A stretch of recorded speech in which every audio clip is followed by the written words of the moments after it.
भारतीय reserve bank ने एक बड़ा फैसला लेते हुए रेपो रेट में 0.25% यानी 25 बेसिस पॉइंट की कटौती कर दी है। इससे पहले फरवरी में भी आरबीआई ने इतनी ही कटौती की थी।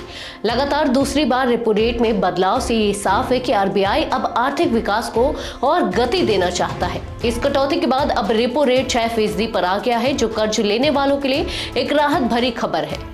नमस्कार, मैं हूं विजय और आप देख रहे हैं यूपी न्यूज।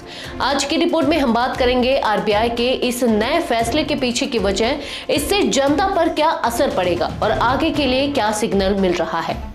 आरबीआई की मॉनेटरी पॉलिसी कमेटी यानी एमपीसी की ये पहली बैठक थी नए वित्त वर्ष में। गवर्नर संजय मल्होत्रा की अध्यक्षता में हुई इस मीटिंग में सभी सदस्यों ने सर्वसम्मति से रेपो रेट घटाने के पक्ष में वोट किया। संजय मल्होत्रा ने बताया कि यह फैसला देश की वर्तमान आर्थिक स्थिति और वैश्विक माहौल को देखते हुए लिया गया है।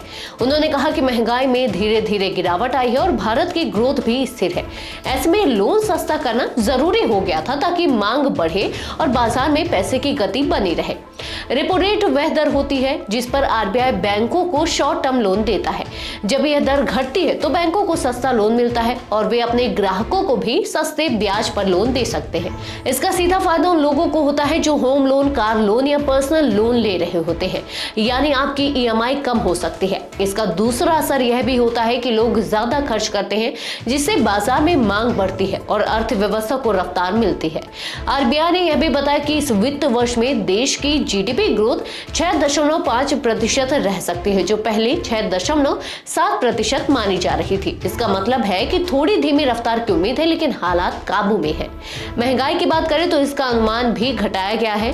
पहले जहां साल भर के लिए 4.2% महंगाई मानी जा रही थी, अब इसे घटाकर 4% बताया गया है। यानी आने वाले समय में खाने पीने की चीजों और दूसरी जरूरी चीजों के दाम ज्यादा नहीं बढ़ेंगे। आरबीआई का कहना है कि अभी भी दुनिया में आर्थिक अनिश्चितता बनी हुई है, खासकर अमेरिका और दूसरे देशों की नीतियों की वजह से। लेकिन भारत की स्थिति बाकी देशों की तुलना में काफी बेहतर है। इसलिए आरबीआई ने मौद्रिक नीति के रुख को तटस्थ से बदलकर उदार कर दिया है, जिसे जरूरत पड़ने पर आगे भी राहत दी जा सके। देश में हाल में पेट्रोल, डीजल और एलपीजी के दाम बढ़ने से लोगों पर बोझ बढ़ा था। ऐसे में आरबीआई की ये राहत थोड़ी राहत जरूर दे सकती है।